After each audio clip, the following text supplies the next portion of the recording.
것은 없네. 예수 밖에는 없네. 아멘. 마태복음 5장에서 7장인데요. 오늘 6장을 한번 보도록 하겠습니다. 누가복음. 예? 누가복음 6장.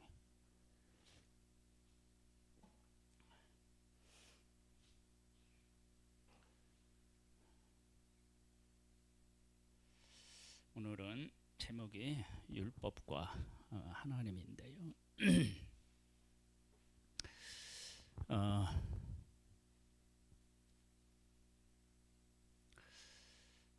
하나님이 율법을 주신 목적이 어디 있다고 생각하세요?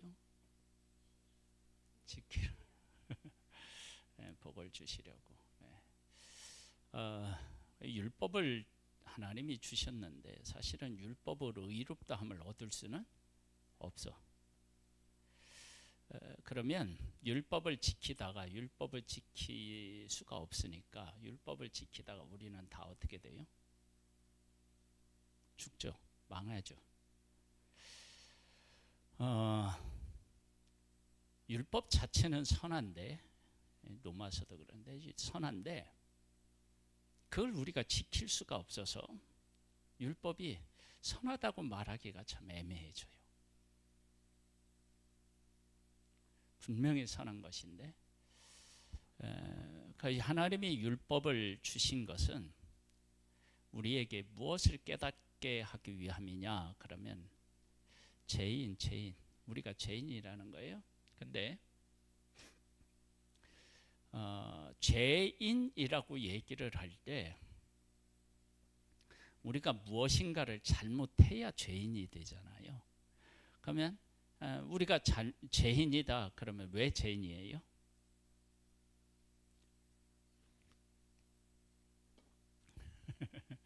그러니까 죄를 지으니까 죄인인데, 뭐냐면 그 하나님이 계시는데 하나님의 기준으로 보할 때 인간은 뭐라는 거예요? 죄인이라는 거예요.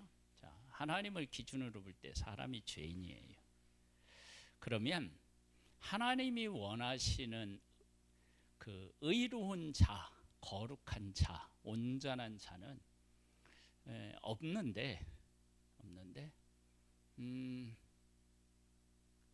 하나님은 그런 사람을 원하신다는 거 아니에요. 율법을 주신 게. 그런데 율법을 지켜서 온전해질 수는 없어. 그런데 하나님이 또 율법을 주셔서 지키라고 해. 그것은 하나님께서 우리들에게 요구하시는 거룩함의 수준에 대한 얘기를 지금 하고 있어요. 그러니까 하나님이 원하시는 거룩함은 이렇게 거룩해져야 된다라고 하는 것을 우리에게 보여주셨어요. 그런데 그런 거룩함에 이를 수가 없는 거예요. 그런데 그렇게 할 수가 없는데, 그래서 구약에는 하나님의 율법을 어겨서 죽은 사람들이 많아요. 그렇죠? 돌에 맞아 죽는 거예요. 그런데 예수님이 이 땅에 오셨어요. 이 땅에 예수님이 오셔서 그 예수님이 사람을 보는 기준은 그럼 뭘까요? 하나님이 우리를 보실 땐 율법을 가지고 보신다 그러면 예수님은 우리를 어떤 시각으로 보실까요?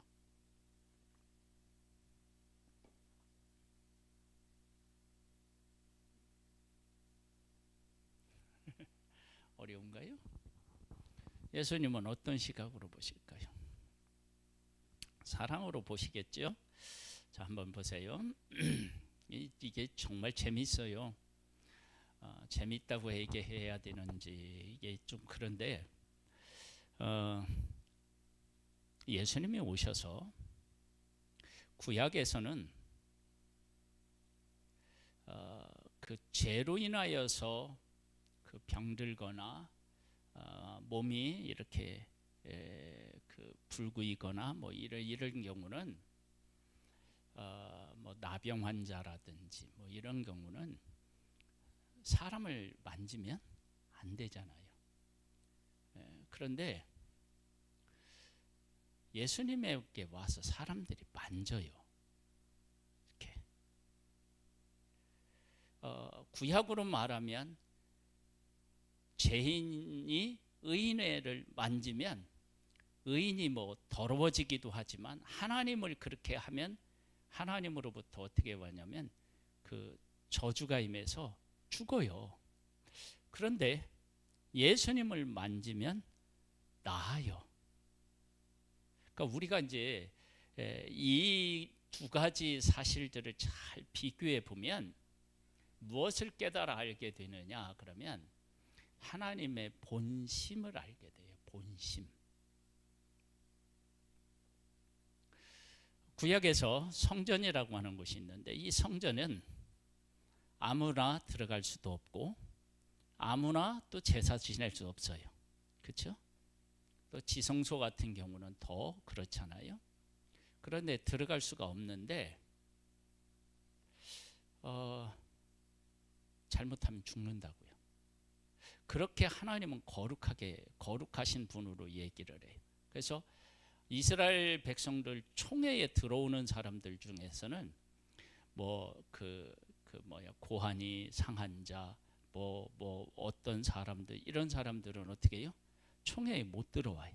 그러니까 이것은 인권적인 것을 얘기하는 것이 아니고요. 하나님이 그 백성들 가운데 계시잖아요. 그렇죠? 그 백성들 가운데 계시니까 그 계신 하나님이 얼마나 온전하신 하나님이신지를 그 무리에 들은 백성들의 모든 것들을 통해서 표현되어야 된다고요. 그러니까 하나님은 거룩하신 분이시다. 그러면 하나님에게 속한 사람이 어떻게 해야 돼요? 거룩해야 되죠. 그래서 그렇게 불구 있고 뭐 이런 사람들은 총회에 들어오지 못하게 하는 거예요. 그것은 인권적인 차원이 아니라 하나님의 거룩하심을 상징하는 것이기 때문에 그래요. 그래서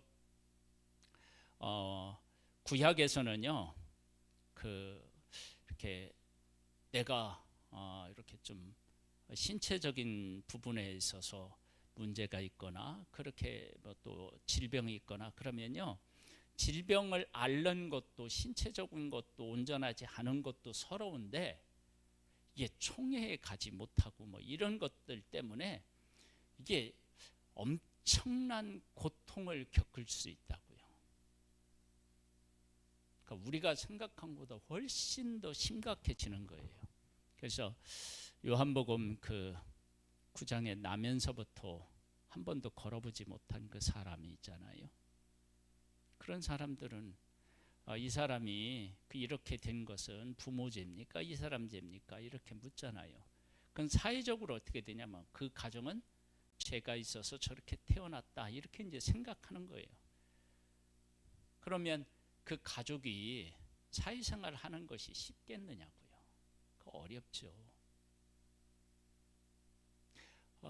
그러한 것들이 왜 있느냐? 하나님은 거룩하신 분이신데 하나님이 계신 곳은 거룩해야 돼요.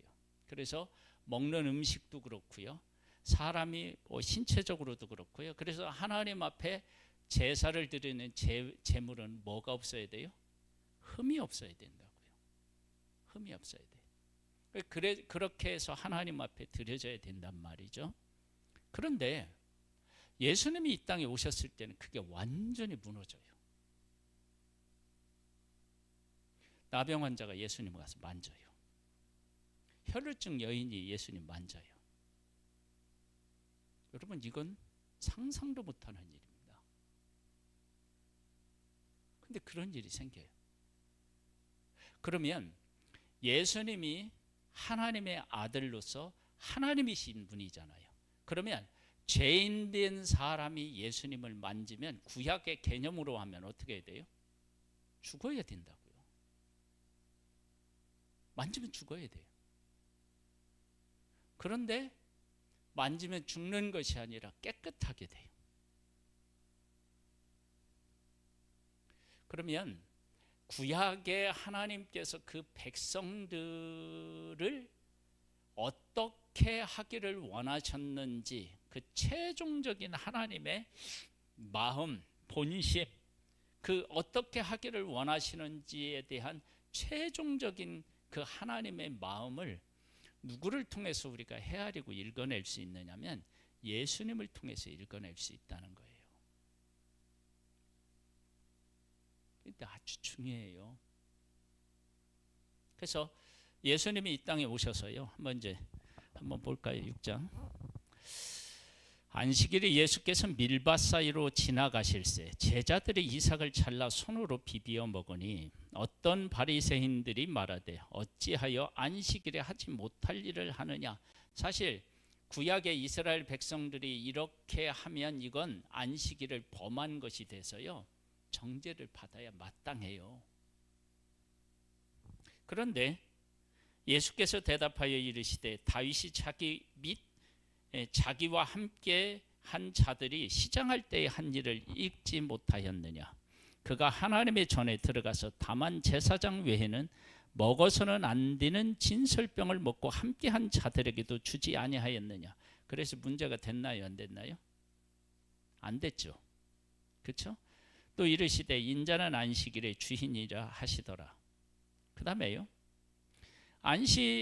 또 다른 안식일에 예수께서 회당에 들어가서 가르치실새 거기 오른손 마른 사람이 있는지라. 서기관과 바리새인들이 예수를 고발할 증거를 찾으려 하여 안식일에 병을 고치는가 엿보니 예수께서 그들의 생각을 아시고 손 마른 사람에게 이르시되 일어나 한가운데 서라 하시니 그가 일어나 서거늘 예수께서 그들에게 이르시되 내가 너희에게 묻노니 안식일에 선을 행하는 것과 악을 행하는 것, 생명을 구하는 것과 죽이는 것 어느 것이 옳으냐 하시며 무리를 둘러보시고 그 사람에게 이르시되 네 손을 내밀라 하시니 그가 그리하매 그 손이 회복된지라. 그들이 노기가 가득하여 예수를 어떻게 할까 하고 서로 의논하니라. 왜 노기가 가득했느냐?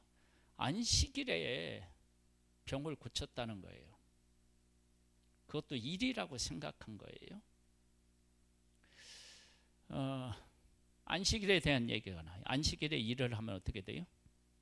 광야에서도 안식일에 나무를 한 사람 어떻게 해요? 조기 죽었다고요.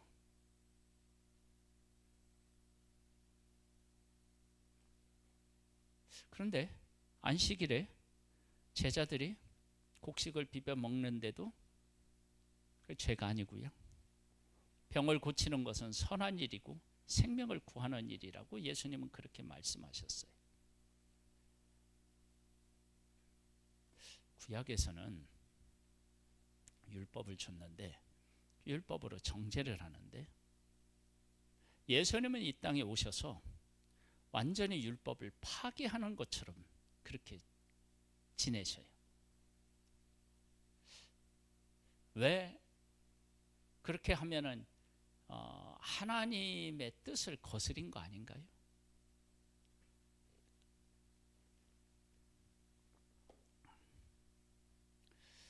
그런데 왜 그것이 예수님에게 가능한 일이냐? 여러분, 예수님이 아닌 다른 사람이 이렇게 하잖아요. 그러면 그건 문제가 있어요. 그러니까 나병 환자가 나를 만지잖아요. 그럼 내가 부정해져요. 근데 예수님을 만지면 아니에요. 나병이 깨끗해져요.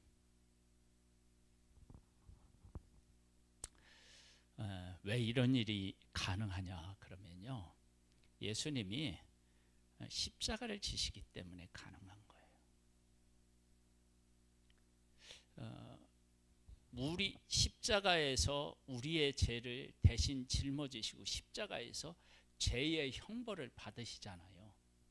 그래서 우리의 연약한 것을 예수 그리스도께서 친히 담당하셔서 십자가에서 죽으시고, 그렇게 하시기 때문에 예수님 앞에 우리가 가서 다 이렇게 나에게 이러한 문제가 있습니다. 나에게 이런 죄가 있습니다 하고 예수님 앞에 사람들이 다 가는 거예요. 그러면 그 예수님은 그 모든 죄를 다 짊어지고 십자가에서 우리가 당해야 될 죄의 형벌을 예수님이 당하셔서 십자가에서 죽으신 거예요. 그리고 우리에게 무엇을 주셨느냐? 우리에게 나음을 주신 거예요. 온전함을 선물로 주시는 거예요. 그렇게 해서 결론적으로 우리를 그렇게 십자가의 보혈로 깨끗하게 씻어서 거룩하게 한 후에 우리 안에 누가 와 계셔요? 우리 안에 성령님이 와 계시잖아요. 뭐 예수님이 와 계시는 것도 맞아요. 와 계시잖아요. 이건 무엇을 의미하느냐면 구약의 지성소는 그 거룩한 곳이 있잖아요. 이 하나님이 임재하시는 그 상징적인 곳이잖아요. 그곳에 하나님이 임재하신다는 상징성이 있는데 그 하나님이 우리 안에 들어오시는 거야. 그러면 예수 그리스도의 십자가의 보혈이 얼마나 능력이 있는 십자가인지 거룩한 십자가인지를 우리에게 보여주고 있는 거예요. 그러니까 우리가 얼마나 예수 그리스도로 말미암아 깨끗해졌느냐면 하나님이 와서 거하실 만큼 깨끗해진 거예요. 우리가 그런 존재예요. 그러니까 예수 그리스도의 보혈이 그런 거예요. 그러니까 예수님께서 그 병든 자들을 다 만지셔서 온전케 하셨어요. 예전에 구약에 같으면 그런 사람들은 다 어떻게 해야 돼요? 격리시켜야 돼요. 이렇게. 그래서 그들이 따로 가서 살아야 돼요. 진영 밖에서 막 살아야 돼요. 그런데 예수님이 오시니까 그 사람들이 와서 다 터치하는 거예요. 그럼 이걸 터치를 누구한테 하는 거냐면 사실은 예수님을 만지지만 실질적으로 또 누구를 만지는 것 같아요? 하나님을 만지는 것 같은 거예요. 근데 그것이 어떻게 그게 가능하냐? 그것은 예수 그리스도께서 우리의 죄를 짊어지고 십자가에서 우리가 받을 형벌을 그분이 받으시고 우리에게 나음과 평안을 선물로 주신다고 그랬잖아요. 그것을 우리에게 선물로 주시기 때문에 그게 가능한 거예요. 그러면 구약에 하나님이 이스라엘 백성들에게 율법을 주신 것은 하나님이 어떤 하나님이시고 그 하나님의 백성들답게 거룩해져야 된다고 말씀하시는 거예요. 왜 거룩해져야 되느냐? 하나님이 그들 가운데 거하셔야 되기 때문에 거룩해지는 거예요. 그들 가운데 거하야 되니까 거룩해져야 돼요. 왜 우리를 예수 그리스도의 십자가로 깨끗하게 씻으냐? 하나님이 우리 안에 어떻게 해요? 거하셔야 되기 때문에 그래요. 그래서 하나님은요, 지금 우리 안에 와 계셔요. 내 안에. 그만큼 내가 거룩해진 거예요. 그러면 구약의 율법을 주시고 율법을 지키며 살아가라고 하나님이 말씀하시는 것은 쉽게 얘기하면 하나님이 그 백성들 가운데 거하시고 그들과 함께 하기 위해서 뭐 하라고 하는 거예요? 거룩해지라고 하는 거예요. 그럼 우리가 어떻게 하면 거룩해질 수 있습니까? 라고 그들이 물을 때 하나님이 어떻게 해요? 율법을 주셔서 이렇게 살아 그렇게 줘요. 그런데 율법대로 살 수가 없으니까 하나님께서 다시 회복의 길을 허락하신 것이 제사제도예요. 그래서 우리가 잘못 살았던 것들을 제사로 인하여서 하나님 앞에 용서를 받고 또 새롭게 출발하는 거예요. 그리고 또 죄를 지으면 하나님 앞에 와서 이렇게 제사를 지내서 또 죄를 용서받고 하나님하고 함께 살아가는 거. 그래서 1년에 1차 대제사장이 지성소에 들어가죠. 그래서 그날을 무슨 날이라고 그래요? 속죄일이라고 하죠. 속죄일. 그렇죠? 온 백성의 죄를 짊어지고 가는 거예요. 그렇게 해서 죄를 해결해서 하나님이 그 백성들 가운데 거하시고 그 백성들을 친히 이끌고 가시고. 그러면 이 원리가 구약이나 신약이나 사실은 동일한 거예요. 단지 구약에는 짐승으로 제사를 지내서 그 제사가 하나님 앞으로 인도하는데 온전하지가 않아. 이게 매번 드려야 돼. 그런데 예수 그리스도는 구약에 있는 제물하고 가장 크게 다른 게 뭐예요? 짐승하고 사람 이런 거 말고 구약에 있는 제물하고 예수님도 제물이시잖아요. 제물이신 예수님하고 가장 크게 다른 게 뭐예요?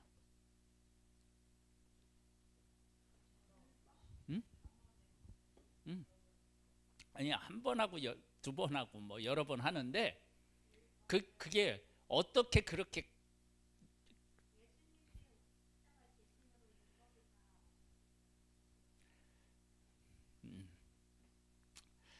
네, 내가 질문을 잘못한 거죠. 이제 내가 얘기를 하면 그 얘기였구나 그렇게 이제 할 거예요. 뭐냐면 구약에 있는 제물은요 죽어서 그냥 끝나요. 네? 예수님은 죽었지만 어떻게 해요? 살아난다고요. 그래서 예수님이 드린 제사는 어떻게 해요? 영원한 거예요. 그러니까 구약에는 제물이 그냥 죽어. 그리고 끝이야. 그런데 예수님은 죄로 인하여서 죽지만 그분이 죄가 없기 때문에 어떻게 해요? 3일 만에 다시 부활하셔. 그래서 이 제사가 어떻게 한 거예요? 영원한 거예요. 왜냐하면 예수님은 살아계시니까. 그러니까 구약의 제물은요 그냥 한 사람의 죄를 짊어지고 죽는 것으로 그냥 끝나요. 근데 예수님은 죽었다가 다시 살아나셔요. 그래서 예수 그리스도를 믿으면 죄를 용서받고 우리가 왜 생명을 얻느냐면 그분이 죽었다가 다시 살아나셨는데 그 살아나신 생명이 우리에게 온다고요. 그게 그렇게 차이가 있는 거예요.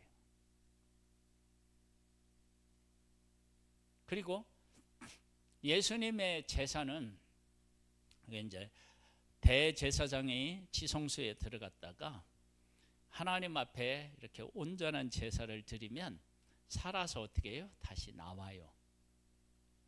근데 예수님은 지금 어디에 가 계셔요? 하늘 지성소에 가 계셔요. 그래서 우리에게 예수님이 살아계시다라고 하는 증거로 우리에게 무엇을 주셨느냐면 예수 그리스도의 이름을 주셨어요.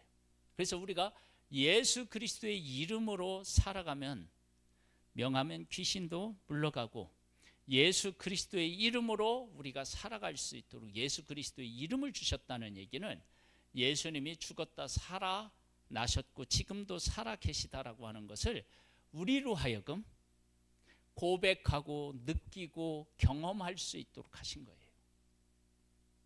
예수 그리스도의 이름을 주신 의미가 거기에 있는 거예요. 그래서 이제 한번 밑에 내려가 볼까요? 12절을 볼까요? 이때 예수께서 기도하러 산에 가서 밤새도록 하나님께 기도하시고 밝음에 그 제자들을 부르사 그 중에 12를 택하사 사도라 칭하셨으니 곧 베드로라 이름을 주신 시몬과 그의 동생 안드레와 야고보와 요한과 빌립과 바돌로레마 마태와 도마와 알페오의 아들 야고보와 셀롯이라 하는 시몬과 야고보의 아들 유다와 예수를 파는 자가 될 가룟 유다라. 예수께서 그들과 함께 내려오사 평지에 서시니 그 많은 무리와 예수의 말씀도 듣고 병 고침을 받으려고 유대 사방과 예루살렘과 두루와 시돈의 해안으로부터 온 많은 백성이 있더라. 더러운 귀신에게 고난받는 자들도 고침을 받은지라. 온 무리가 예수를 만지려고 힘쓰니 이는 능력이 예수께로부터 나와서 모든 사람을 낫게 함이라. 잡으세요. 예수님이 12명을 선택하셔서 사도라 하셨어요. 근데 이게 정말 의미가 있어요. 왜냐하면 12사도는 다른 사람들하고 똑같아요. 다르지 않아요. 하나도 다르지 않아요. 똑같아요.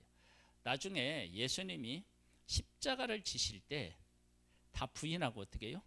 도망가잖아요. 다를 게 하나도 없어요. 그런데 다를 것이 하나도 없는데 예수님이 지명하여 그들을 어떻게 해요? 불러서 무엇으로 세워요? 사도로 세웠다고요.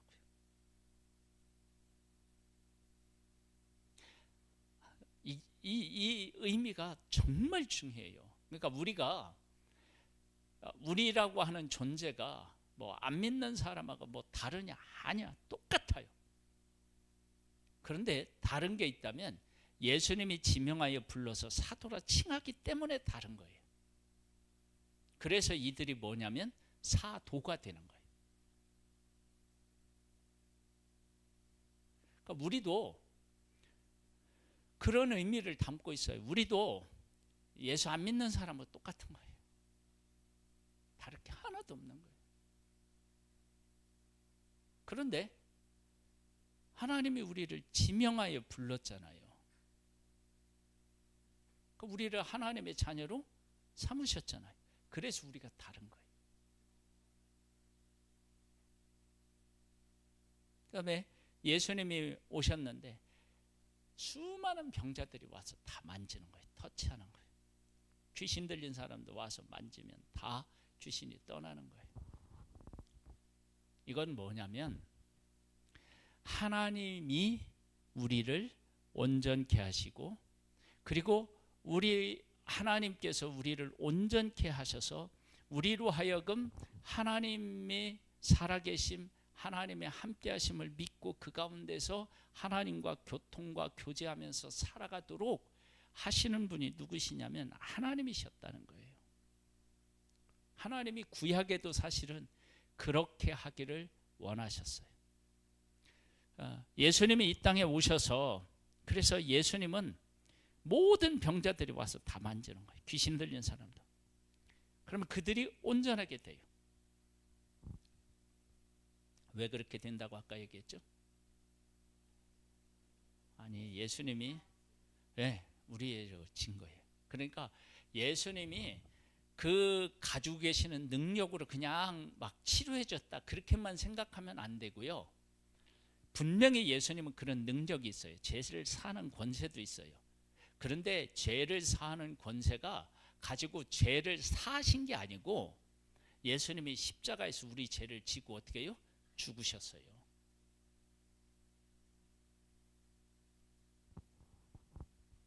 그래서 예수님을 만지고 예수님께 나오는 사람들이 온전해지는 거예요.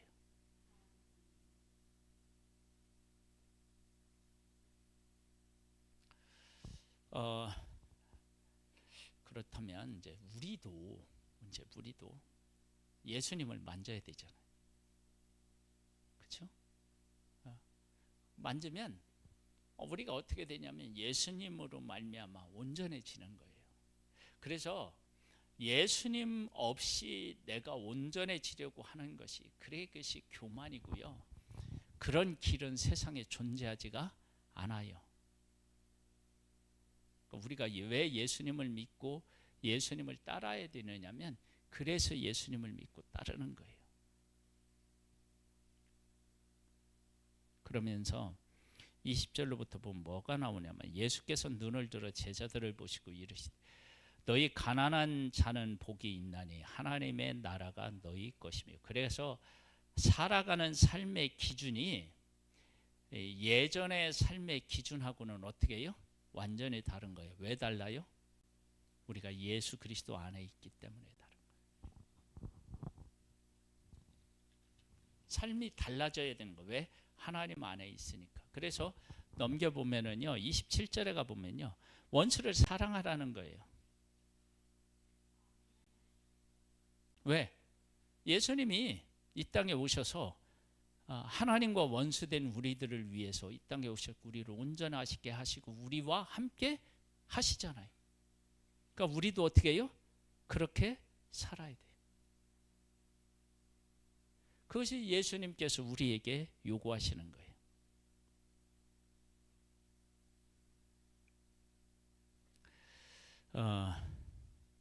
한번 46절로부터 가볼까요? 너희는 나를 불러 주여 주여 하면서도 어찌하여 내가 말하는 것을 행하지 아니하느냐? 내게 나와 내 말을 듣고 행하는 자마다 누구와 같을 것을 너희에게 보이리라.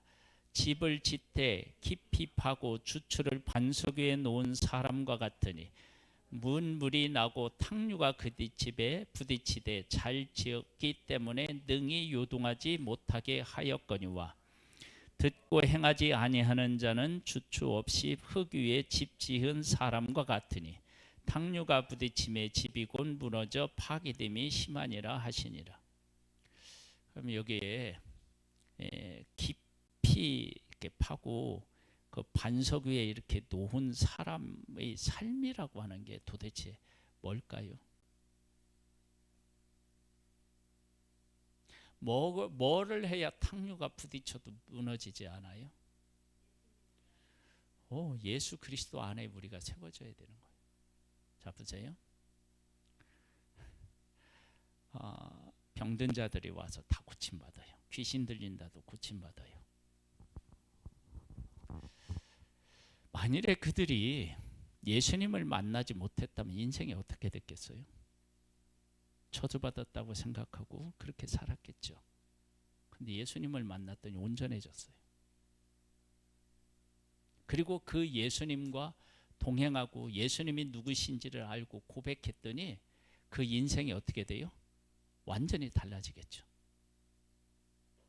반석 위에 세운 집과 같은 거예요. 여러분, 우리가 예수 그리스도를 바르게 알고 바르게 고백하면 우리의 인생은요, 어떤 것에도 흔들리지 않는 반석 위에 지은 집과 같이 탕류가 나도 무너지지 않는 그런 삶을 살게 되는 거예요. 하나님은 율법을 주셨어요. 왜 주셨느냐? 우리가 죄인인데 우리를 부르시고 우리와 함께 하시는 분은 거룩하신 분이신데 그 거룩하신 하나님 앞에 나아가려면 우리가 얼마나 온전해야 돼야 되는지를 율법을 통해서 우리에게 가르쳐 주셨는데, 말씀하셨는데 우리가 율법대로 살아서 하나님 앞에 나아갈 수가 없는 거예요. 그래서 하나님 앞에 나아갈 때는 반드시 뭐를 해요? 제사를 지내는 거예요. 죄를 씻고 만나는 거예요. 그래서 예수님이 이 땅에 오셔서 왜 십자가를 지셨느냐? 우리가 하나님을 만나야 되는데 죄 가지고는 못 만나잖아요. 그래서 예수님, 하나님이신 예수님이 그 보혈로 우리의 죄를 씻어서 하나님을 만날 수 있는 거예요. 그래서 예수 그리스도의 십자가를 믿는 사람이 하나님하고 교제하고 교통이 없다? 그럼 말이 안 되는 거예요. 그 일을 위해서 예수님이 십자가를 지셨는데 예수님의 십자가를 믿는데 하나님하고 교통하고 교제하는 게 없다? 그럼 말이 안 되는 거예요. 그리고 그 예수 그리스도를 알게 되면 그 하나님이 우리 안에 거하실 만큼 우리가 어떻게 해요? 거룩해지는 거예요. 그리고 그 하나님을 알고 그 하나님과 함께 살아가는 사람이 반석 위에 지은 집처럼 어떤 일을 만나더라도 무너지지 않는 견고한 하나님의 예수 그리스도 위에 내 인생이 세워지는 거예요. 이런 것들을요 우리가 이제 믿고 그것을 고백하고 그것을 신뢰하고 우리가 살아가야 돼요. 그냥 우리의 감정을 따라서 신앙생활하는 것이 아니라 이러한 하나님이 하시는 일들을 바르게 깨우쳐서 알고 그 가운데서 우리의 삶을 살아내야 됩니다. 그러면 어떤 일이 생기느냐? 우리가 예수 그리스도를 믿고 고백할 수밖에 없고 의지할 수밖에 없고, 하나님이 우리에게 이런 귀한 은혜를 베풀어 주셨구나. 그런 것들이 누가 시키지 않아도 자연스럽게 나오고,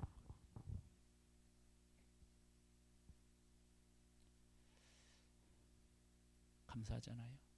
그렇죠? 예수 그리스도 안에서 승리의 삶을 살 수 있기를 바랍니다. 하나님 감사합니다. 우리를 사랑해 주시고 구원해 주셔서 하나님하고 교통하고 교제하며 이 땅에서 살아갈 수 있게 하신 하나님을 찬양합니다. 그 복을 풍성히 누려서 이 세상 어떤 사람이 어떤 복을 받아 누린다 할지라도 그것을 부러워하지 아니하고, 그것은 복이 아니고 진짜 복은 하나님을 아버지라 부르고 예수 그리스도 안에 있고 그 이름으로 살아가는 것이 복이라고 하는 사실을 늘 경험하고 느끼고 고백하며 살아가는 우리 모두가 되기를 소망합니다. 예수님의 이름으로 기도드립니다. 아멘.